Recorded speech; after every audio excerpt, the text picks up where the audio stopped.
ಹಾರ್ಕ ಮೊಸರನ್ನ ಬೇಕಾಗುವ ಪದಾರ್ಥಗಳು: ಹಾರ್ಕ ಮೊಸರು, ಉದ್ದಿನಬೇಳೆ, ಕಡಲೆಬೇಳೆ, ಕ್ಯಾರೆಟ್, ಕೊಬ್ಬರಿ, ಹಸಿಮೆಣಸಿನಕಾಯಿ, ಸಾಸಿವೆ, ಕರಿಬೇವಿನ ಸೊಪ್ಪು, ಕೊತ್ತಂಬರಿ ಸೊಪ್ಪು, ಗೋಡಂಬಿ, ಉಪ್ಪು, ಎಣ್ಣೆ ಮತ್ತು ಒಣ ಮೆಣಸಿನಕಾಯಿ. ಸೊ ಹಾಗಾದ್ರೆ ಮೊದಲಿಗೆ ಏನು ಮಾಡೋಣ? ಎಲ್ಲಿಂದ ಸ್ಟಾರ್ಟ್ ಮಾಡೋಣ ಸರ್? ಈ ಎಲ್ಲ ಪೂರ್ವಭಾವಿ ಸಿದ್ಧತೆ ಮಾಡ್ಕೊಂಡ್ರೆ ಮಾಡೋದು ಬಹಳ ಸುಲಭ. ಹೌದು, ಕೆಲವೇ ನಿಮಿಷಗಳಲ್ಲಿ ಪಟಾಪಟ್ ಅಂತ ಮಾಡ್ಬೋದು. ಈಗ ಮೊಸರನ್ನ ಈ ಬೌಲ್ಗೆ ಹಾಕೋಣ. ಓಕೆ. ದೇಸಿ ಆಕಳ ಮೊಸರು ಭಾಳ ಆರೋಗ್ಯಕ್ಕೂ ತುಂಬ ಒಳ್ಳೆಯದು. ಹೌದು. ಈಗ ಒಗ್ಗರಣೆ ಸ್ವಲ್ಪ ಹಾಕೋಣ. ಓಕೆ. ಈ ತಡ್ಕ ಅಂತಾರಲ್ಲ, ಒಗ್ಗರಣೆಗೆ ತಡ್ಕ ಅಂತಾರೆ. ಹೌದು. ಸೊ ಯಾವುದೇ ಪದಾರ್ಥಗಳಿಗೂ ನಮ್ಮ ಒಂದು ದೇಸಿ ಪರಂಪರೆಯಲ್ಲಿ ಇದಕ್ಕೆ ಭಾಳ ಒಂದು ವಿಶೇಷವಾದ ಸ್ಥಾನ ಇದೆ. ಹೌದು. ರುಚಿನೂ ಹೆಚ್ಚಾಗುತ್ತೆ, ಹಾಗೆ ತುಂಬ ಚೆನ್ನಾಗೂ ಇರುತ್ತೆ. ಹಾಂ, ಎಣ್ಣೆ ಕಾಯ್ಲಿ ಅಲ್ವಾ? ಕಾಯ್ಲಿ. ಇದಕ್ಕೆ ನಾವು ಗಾರ್ನಿಷಿಂಗು ಬೇಕಲ್ಲ, ಈ ಒಣಮೆಣಸಿನ್ಕಾಯಿನ ಜಸ್ಟ್ ಫ್ರೈ ಮಾಡಿ ಸೈಡ್ಗೆ ಇಟ್ಕೊಬೋಣ. ಓ ಹೌದಾ? ಓಕೆ. ಒಂದು ಸ್ಪೂನ್ ಕೊಡಿ.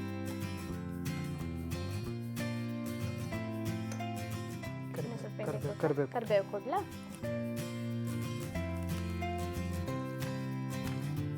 ಓಕೆ, ಲಾಸ್ಟಿಗೆ ಗಾರ್ನಿಷಿಂಗ್ಗೆ ಅನುಕೂಲ ಆಗುತ್ತೆ. ಸೊ ಸಾಸಿವೆ ಕೊಡಿ. ಎಣ್ಣೆ ಸಾಕಾ? ಎಣ್ಣೆ ಬೇಕಾ? ಸ್ವಲ್ಪ ಎಣ್ಣೆ ಹಾಕೋಣ. ಸ್ವಲ್ಪ ಸಾಸಿವೆ ತೊಗೊಂಡ,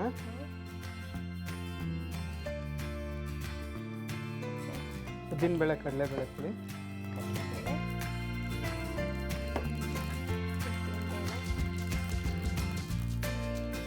ಸ್ವಲ್ಪ ಅದರಲ್ಲಿ ಹಸಿ ವಾಸನೆ ಇರುತ್ತಲ್ಲ, ಹೌದು.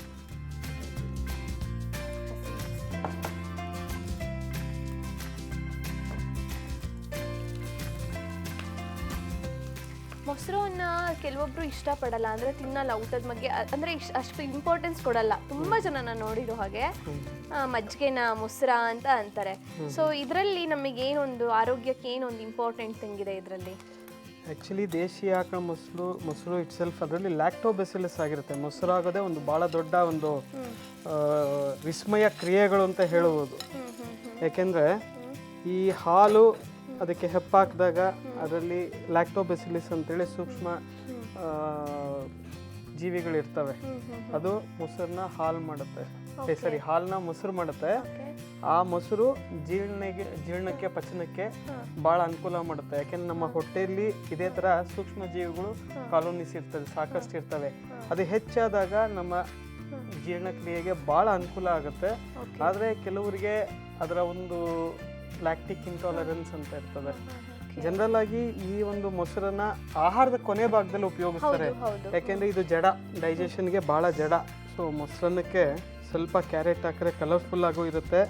ಹಾಗೆ ಕ್ಯಾರೆಟ್ ಅನ್ನೋದು ಭಾಳ ಒಳ್ಳೆ ಒಂದು ತರಕಾರಿನೂ ಕೂಡ, ಕಣ್ಣಿಗೆ ಭಾಳ ಒಳ್ಳೆಯದು.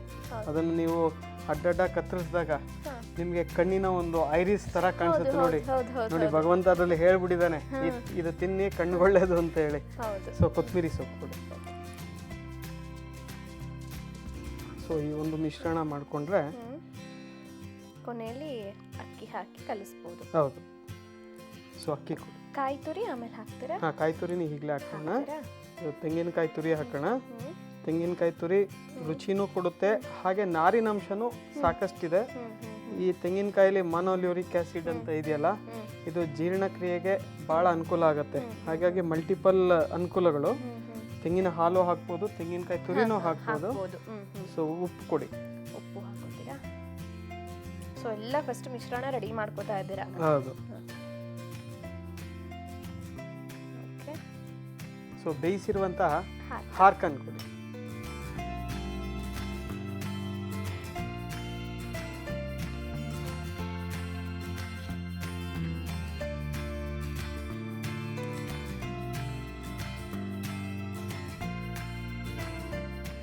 ಸೊ ಈ ಹಾರ್ಕದ ಮೊಸರನ್ನ ರೆಡಿ ಇದೆ.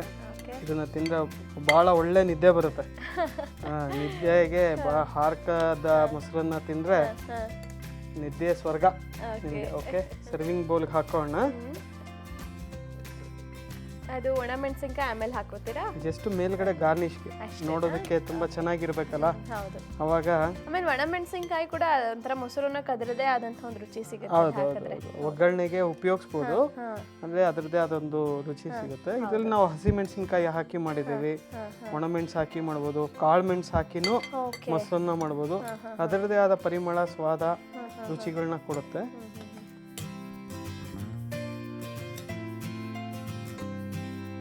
ಇನ್ನು ನೀಟಾಗಿ ಗಾರ್ನಿಶ್ ಮಾಡೋಣ.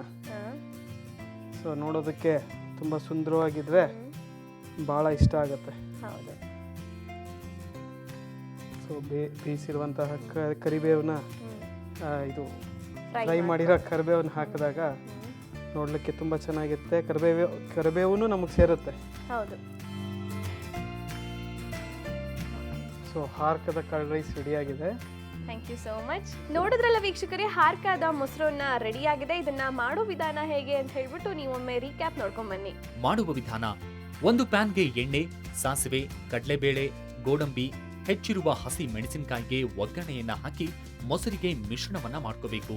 ನಂತರ ತುರಿದ ಕ್ಯಾರೆಟ್, ಹೆಚ್ಚಿರುವ ಕೊತ್ತಂಬರಿ ಸೊಪ್ಪು, ತುರಿದ ಕೊಬ್ಬರಿಯನ್ನ ಬೆಂದಿರುವ ಹಾರ್ಕಾಕ್ಕೆ ಹಾಕಿ ಮಿಶ್ರಣ ಮಾಡಿದರೆ ಹಾರ್ಕಾ ಮೊಸರನ್ನ ರೆಡಿಯಾಗಿರುತ್ತೆ.